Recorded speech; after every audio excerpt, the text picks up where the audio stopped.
Қайырлы таң, қазақстандықтар, қазақ елім. Жалпы соңғы кезде аты шулы Асар баспана бағдарламасы, және мен соның мүшесімін. Мен сол Асар баспанада осы не істеп жүрмін? Менің Асар баспанада осы не шатағым бар деп, мысалға менің көптеген туыстарым сұрайды. Не ақшаң жетпей жүр ма? Өмірің жаман ба? Жоқ халқым. Ол жерде емес, мен қазір өзімді толығырақ айта кетейін. Менің білдей бір емес, екі қызыл дипломым бар. Экономика ғылымдарының маманымын, және де математика пәнінің мұғалімімін. Модератор санатындағы қызық болып жатса. Бірақ соның өзінде өз қолым өз аузыма жетпей жүрген жайым бар.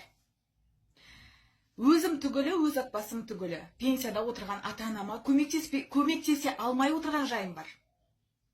Өз оқушыларының жағдайын көріп, әл-ауқатын көріп, олардың отбасының қаңғып жүргенін көріп отырған жайым бар.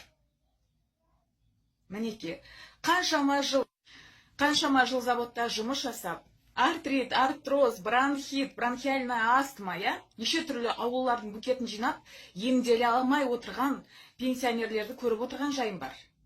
Тұрып отқан қаламды көрсеңіз, Совет одағында қалып қойғандай. Ал маңындағы ауылдарды үстіне бомба түсіп, бомбардировать етіп, екінші, үшінші ұлы отан соғысы осы Балқаш қаласынан жүріп өткенде жағдайда отырмыз. Үкіметке еш өкпеміз жоқ. Үкіметтің қазір жағдайы келмей жатыр ма? Жақсы, мейлі. Бірақ біз асарлықтар бірігіп, бір қолдан жең, бір қолдан бас шығару мақсатында жиналдық. Ойлаңыздаршы, 19 миллион халқы бар адам 1 теңгеден жинаса 19 миллион, ал 10 теңгеден жинаса 190 миллион теңге. Ол біреудің қарызын, біреудің кредитін, біреудің жағдайын жақсартуға жетпей ма? Әрине жетеді. Сондай мақсатпен жиналып отырған жағдайымыз бар. Асар баспана бізге не үшін керек? Ол неліктен 90 мың халық осы Асар баспанаға бірікті? Ақша табу мақсатында ма? Жоқ, әрине.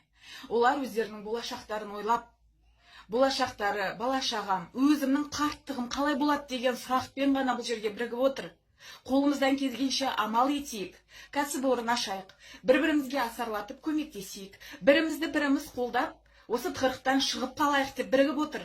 Бұл жерде ешқандай пирамида емес, түпкі мақсаты елімізді өркендету, кәсіпорын ашу, екі көзі жәутеңдеп отырған қарттарды жақсы қартаюға, әдемі қариялық шақ сыйлау біздің мақсат.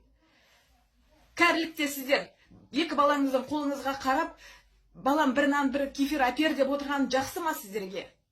Әлде олардың санаторийда демалып, рахаттанып, бір-бірімен қауышып, сөйлесіп, осы өмірге риза болып, немерелеріне көмектесіп жүргені жақсы ма әлде сіздерге? Ойлаңыздаршы халқым.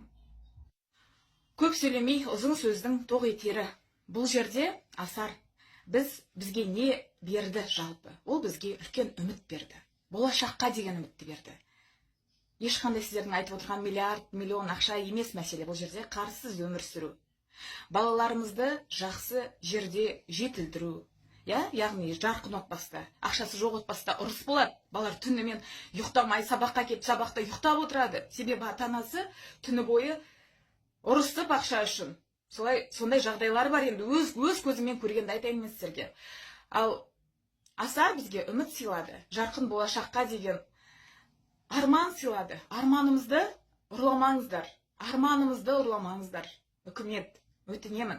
Асар Қазақстанға сізбен бірігіп жұмыс істегісі келеді. Қазақстанды бірге көтергісі келеді. Сіздер өз шаруаларыңызды реттей беріңіздер. Біз бір-бірлерімізге көмектесіп, осылай өз шаруамызды реттей берейік.